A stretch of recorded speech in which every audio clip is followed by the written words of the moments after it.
అంతన్నారింతన్నారు మాకు తిరిగే లేదన్నారు. మెగాస్టార్ అయితే ఏంటి, చిరంజీవి అయితే ఏంటి అంటూ ప్రగల్భాలు పలికారు. కన్ను మిన్ను కానకుండా ఏది పడితే అది మాట్లాడుతూ చెలరేగిపోయారు. రూలింగ్ పార్టీ వెనకాల ఉండి చక్రం తిప్పింది, కొన్ని ఈక్వేషన్స్ వర్కౌట్ అయ్యాయి. గెలిచారు అంతే, ఇక అడ్డు అదుపు లేకుండా మాట్లాడి తెగ ట్రోలింగ్కు గురయ్యారు. తిప్పి తిప్పి కొడితే 2 ఏళ్లు కూడా కాలేదు, అంతలోనే అన్నీ మారిపోయాయి.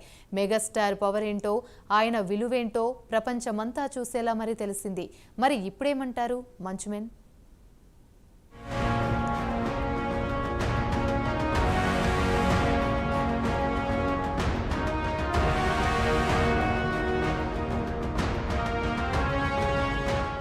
మంచు ఫ్యామిలీ సోషల్ మీడియాలో ఎంత ట్రోలింగ్కి గురైందో అందరికీ తెలిసిందే.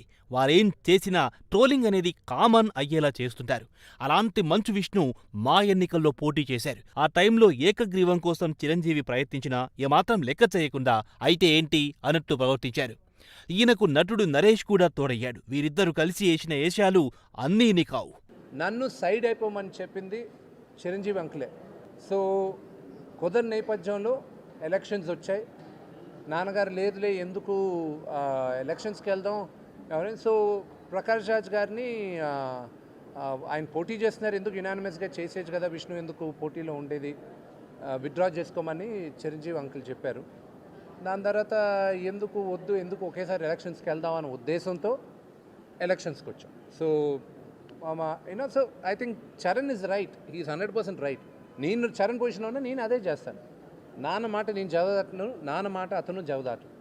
So we are all friends, we are all family అనేది. నేను వెళ్ళి వాళ్ళందరూ బ్లెస్సింగ్స్ తీసుకోవాలి, వీళ్ళందరూ సపోర్ట్ కావాలి నాకు. So we are all quite happy with it.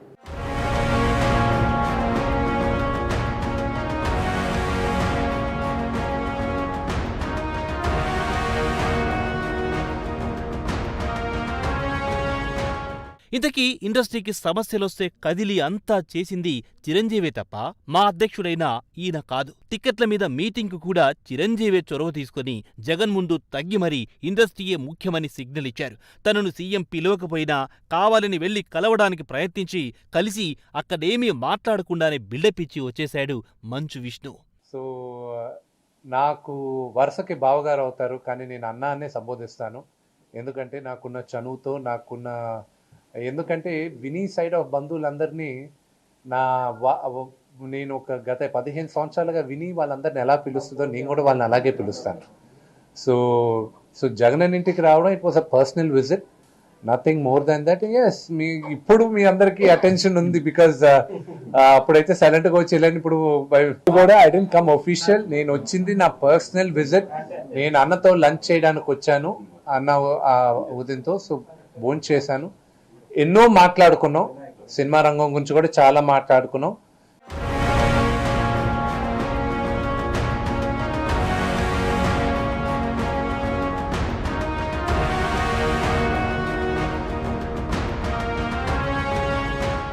ఎవరు అవునన్నా కాదన్నా ఇండస్ట్రీ పెద్ద చిరంజీవి. ఆ విషయంలో ఇండస్ట్రీ వాళ్లకు డౌటే లేదు. అయినా దాసరి గారి తర్వాత మోహన్ బాబు పెద్ద అన్నట్టుగా బిల్డప్ ఇవ్వడానికి ఈ గ్యాంగ్ తెగ ప్రయత్నించింది. మోహన్ బాబు ముందు ఎన్టీఆర్తో, ఆ తర్వాత లక్ష్మీ పార్వతీతో, ఆ తర్వాత చంద్రబాబుతో జత కట్టారు. అవసరానికి అనుగుణంగా రూటు మార్చడం ఆయనకు మామూలే అని అంటుంటారు కొందరు. చంద్రబాబు సీఎంగా ఉండగా ఫీజు రియంబర్స్మెంట్పై రగడ చేసి కయ్యానికి కాలు దువ్వారు మోహన్ బాబు.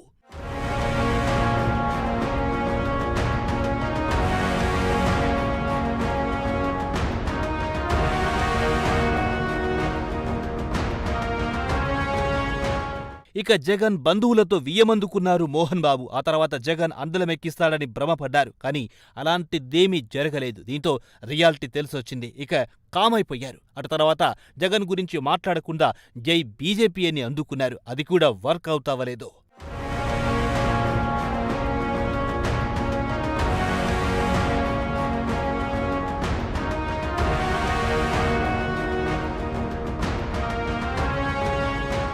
కట్ చేస్తే చిరంజీవికి ఏపీ ప్రభుత్వ ప్రమాణ స్వీకారానికి ఎంత గౌరవం దక్కిందో అందరూ చూశారు. స్టేట్ గెస్టుగా ఆహ్వానించిన ప్రభుత్వం ఆయనకు పెద్దపీట వేసింది. ఇక పవన్ కు అన్నయ్యగా కూడా ఆయన మరింత మురిసిపోయారు. డిప్యూటీ సీఎం అయిన తమ్ముడు ఆయన కాళ్లకు అదే వేదికపై మొక్కారు. ఇక నరేంద్ర మోదీ అయితే చిరంజీవి పవన్ల ఇద్దరి చేతులు లేపి సభికులకు అభివాదం చేశారు. అది మరి మెగాస్టార్ లెవెల్. నువ్వు గుర్తించకపోతే అది నీ ప్రాబ్లం అంటూ సోషల్ మీడియాలో కామెంట్లు వస్తున్నాయి. మొత్తం మీద చిరంజీవికి గౌరవం దక్కిన సమయంలో ఆయనను అగౌరవపరచాలని చూసిన మంచువారిపై మళ్లీ ట్రోలింగ్ నడుస్తోంది.